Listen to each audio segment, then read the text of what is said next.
Bonjour à tous et bienvenue dans les One Tips. On en est déjà à la 10e session. Donc on avance, on progresse petit à petit dans notre phase de formation aux outils OneBase. Je vous ai envoyé le lien un petit peu plus tard que d'habitude en me disant que peut-être que ça vous permettait de faire un rappel en même temps. Vous me direz si ça vous convient ou si vous préférez que je vous l'envoie plus tôt le matin. Voilà. Alors aujourd'hui, on va voir un petit peu la différence qu'il peut y avoir entre les caracs et les tétières. C'est vrai on utilise ce jargon-là un petit peu, à nous. C'est quelque chose que l'on a mis en œuvre nous, chez OneBase pour différencier ces 2 types de concepts. Pour essayer de faire simple, en fait, la carac, ça va être la notion pure, c'est-à-dire, la caractéristique de base, le diamètre, la longueur, la puissance et cette caractéristique, elle a des attributs qui sont communs à l'ensemble des articles qu'ils vont utiliser. C'est-à-dire qu'on peut lui attribuer un type de valeur, on va pouvoir lui attribuer une unité de mesure, le mètre, le gramme, et qui vont être communes à l'ensemble des produits qui vont exploiter cette caractéristique. On va voir qu'on va pouvoir avoir des actions massives sur ces caracs et la différence, c'est que la tétière, en fait, c'est cet même élément, sauf que c'est contextualisé au sein du produit. C'est-à-dire que finalement, ma tétière, au sein du produit, je vais pouvoir lui donner une position au sein du produit. Finalement, ma caractéristique longueur, bah, si on est dans un type de produit, je vais avoir besoin de l'avoir en première position. Par contre, je peux l'avoir en deuxième, voire en dernière position de mon tableau, dans un autre contexte. C'est-à-dire que la position de la carac ne peut pas être absolue pour l'ensemble de mes produits. Ça n'aurait pas de sens. Sinon, ça voudrait dire qu'on met toujours le poids avant une longueur et d'une manière éditoriale, ça n'a pas beaucoup de sens. Donc la tétière, elle récupère les attributs de la carac, mais elle va être contextualisée en fonction du besoin. Cette contextualisation de la tétière va être également la possibilité de pouvoir renommer cette carac. C'est-à-dire que finalement, dans mon catalogue papier, longueur, c'est beaucoup trop long, donc j'ai besoin de mettre LG. Donc ça va garder le code de ma carac, donc ça va me permettre de dire que LG et longueur font bien partie de la même famille de carac qui est la longueur. Par contre, je vais avoir un libellé qui va être personnalisé dans le contexte de mon produit spécifiquement. Voilà vraiment les différences fondamentales qu'il y a entre une carac et une tétière. On va aller voir ça plus précisément dans notre base de test. Pour les petits nouveaux, s'il y en a, pour mémoire, hein, on peut poser des questions directement dans le chat et on coupe son micro pour que ce soit plus agréable pour tout le monde. Voilà, objectif, un quart d'heure maximum. On se connecte sur notre base de test. Pour retrouver nos caractéristiques, nos caracs donc, on va le trouver dans l'onglet paramétrage. Alors encore une fois, si vous n'avez pas l'onglet paramétrage, c'est peut-être que votre administrateur vous l'a pas mis à disposition. Donc carac article, c'est vraiment les caracs. Et cette notion de carac, c'est un certain nombre d'éléments. Donc là, on a une carac qui va s'appeler la carac longueur. Elle a un code de carac, elle a un libellé, qui est, affiché. Ça peut être aussi également des unités de mesure ici même. Des notions de est-ce que c'est système, d'importance, actif, pas actif, traductible. Ça, la notion d'importance, c'est un niveau, qui est assez récent dans OneBase, hein, qui permet de définir des caractéristiques à différentes importances. Ça, c'est très utile pour ceux qui utilisent le PIM à la fois pour du print et pour du web. La problématique du print, c'est que, il y a un espace, qui est restreint, c'est-à-dire qu'on ne peut pas mettre un tableau qui va faire, 20 caractéristiques, alors que dans le web, finalement, on s'en fiche un petit peu. On pourrait mettre plein de caractéristiques.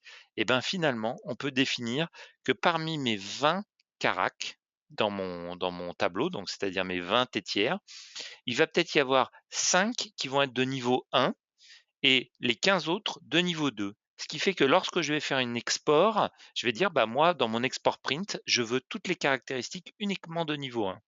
ce qui va me permettre de restreindre un peu mes éléments. Donc ça peut être vraiment important ceux qui exploitent des informations. Donc il y a des informations qui sont primaires et des qui sont secondaires.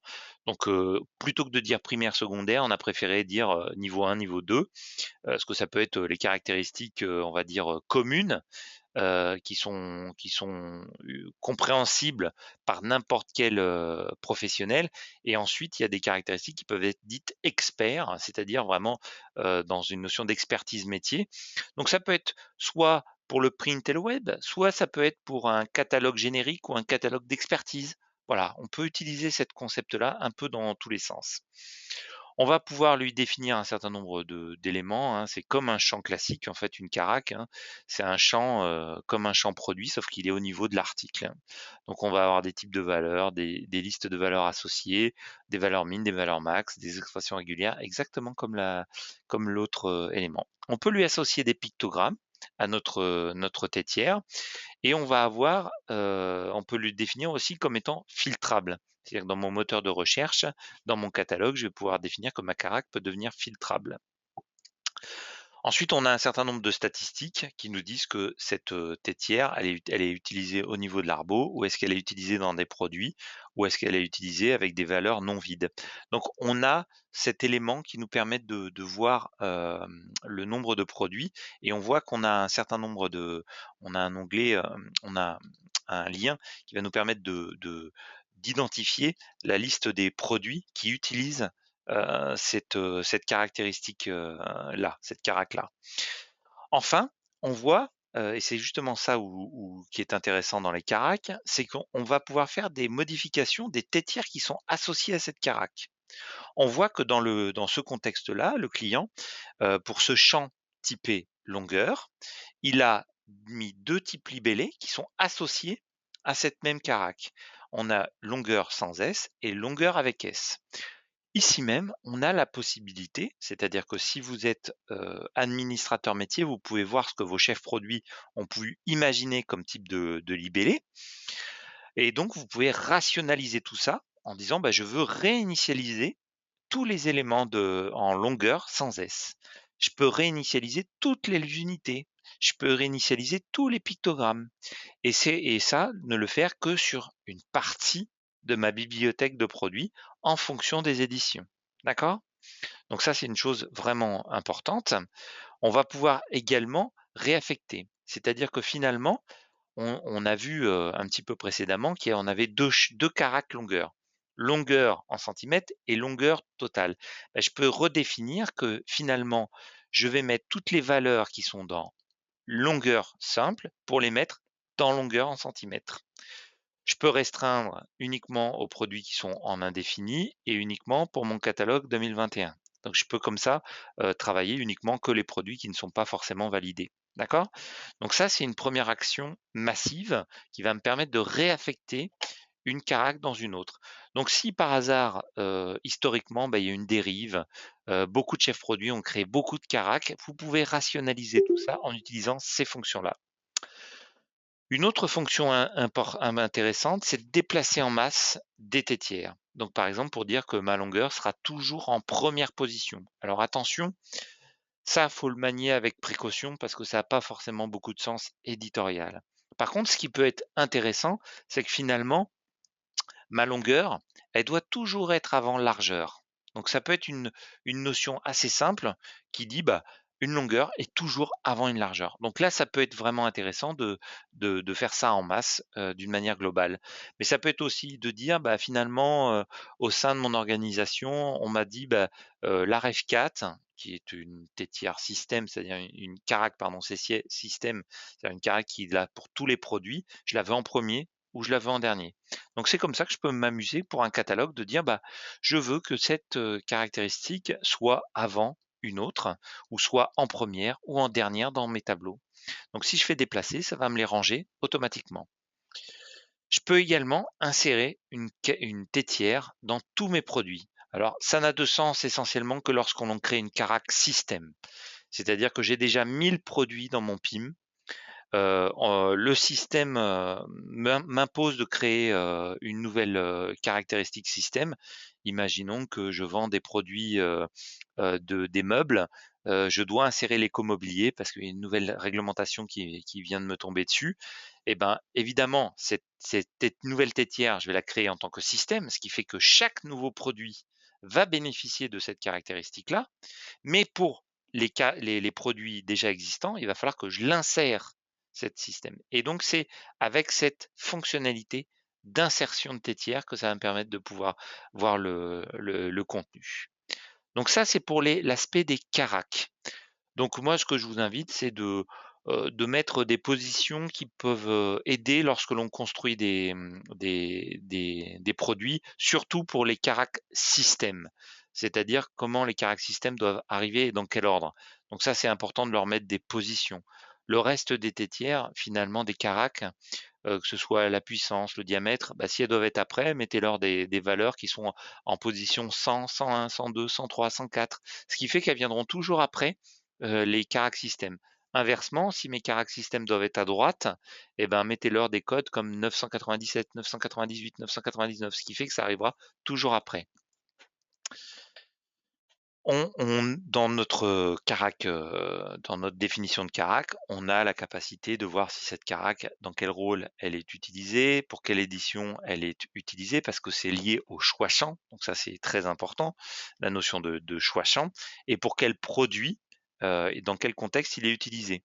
Donc là, par exemple, on voit que finalement, pour nos cravates, cette têtière-là, elle a été utilisée avec un S, ici même. Et donc c'est dans tétière que l'on va voir effectivement que on a bien lié notre code carac, mais qui est lié à notre libellé.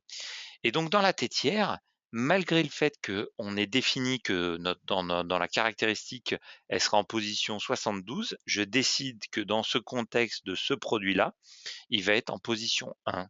Mais toutes les caracs de tous mes produits sont pas forcément en position 1. Ça dépend des problématiques. Peut-être que dans cet autre produit, je vais avoir une autre position de tétière. Bah là, en l'occurrence, ils utilisent les deux concepts. Donc finalement, notre longueur sans S, là, elle est en position 2. Parce que c'est vraiment la position d'une tétière, c'est vraiment un choix purement éditorial. C'est-à-dire que c'est vraiment quelque chose, qui est lié à une notion de produit. Si on parle d'un forêt de perceuse, bah, évidemment, c'est le diamètre qui doit être en première position. Si on parle de chaussures, c'est la pointure qui est en première position. Si on parle de rail, de portail, c'est évidemment la longueur qui est en première position. Donc ces informations-là sont vraiment liées. On peut pas définir qu'une caraque est forcément dans une position, absolue. Donc on va pouvoir définir également si on a besoin de personnaliser l'unité. Donc chez certains, il n'y a qu'un seul concept longueur. Par contre, c'est dans la tétière qu'on va mettre l'unité, ce qui permet d'avoir une seule tétière et pas forcément longueur centimètre, longueur millimètre, longueur mètre. Donc ça a des avantages et des inconvénients.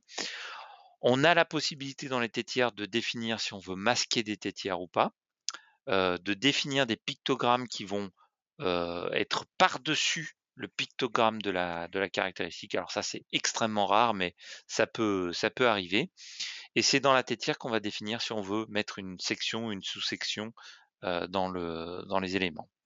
On va pouvoir réaffecter une caractéristique dans une autre en disant bah ici finalement la longueur je veux la réaffecter à longueur sans S dans mon élément.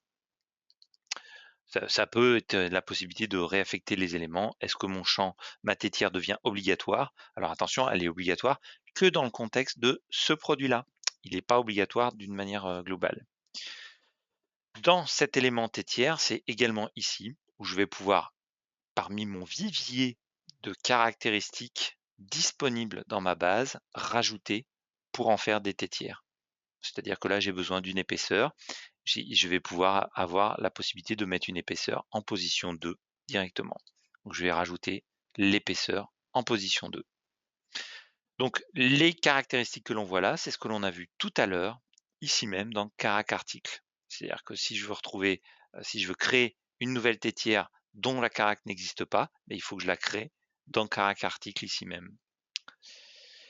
Voilà, c'est quelque chose qui est assez dense, les notions de carac, et de tétière, mais ça permet de pouvoir, justement pouvoir personnaliser, la position, de l'élément dans mon tableau et ça, c'est vraiment important parce que quand on fait des exports, on a besoin d'avoir des extractions où c'est pas forcément en position fixe, des caractéristiques en position fixe. Il faut que ce soit variable parce que c'est contextualisé au produit. C'est très, très, très important parce que vos clients, ils recherchent en fonction du contexte. On parlait de la chaussure, évidemment, l'information, la première, c'est la pointure. Pour un t-shirt, ça peut être sa couleur, ça peut être sa taille. Bref, il faut garder cette souplesse de positionnement au sein du produit, de notre caractéristique. Voilà, on arrive au terme de ce One Tips. N'hésitez pas à me poser des questions ou à me faire des commentaires sur cet élément-là. J'espère que j'ai été clair. Est-ce que quelqu'un a une question?